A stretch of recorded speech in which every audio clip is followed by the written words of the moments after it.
インという今日はですね、本当にクソ寒いんですが、動画投稿したいと思います。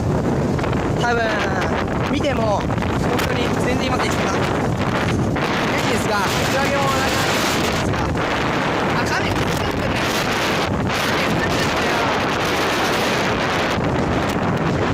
今日はですね、これちょっとカメラで撮りながら行きたいと思います。行きます。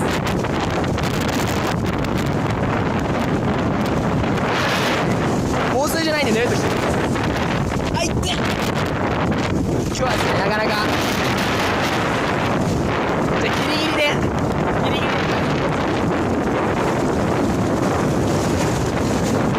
あぶねえ、これ防水じゃないからね、防水じゃない。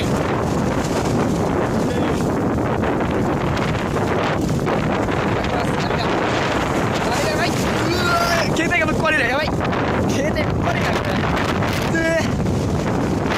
多分もしかしたら怒られる人の中にいるかもしれませんが、まあ大丈夫だと思いますね。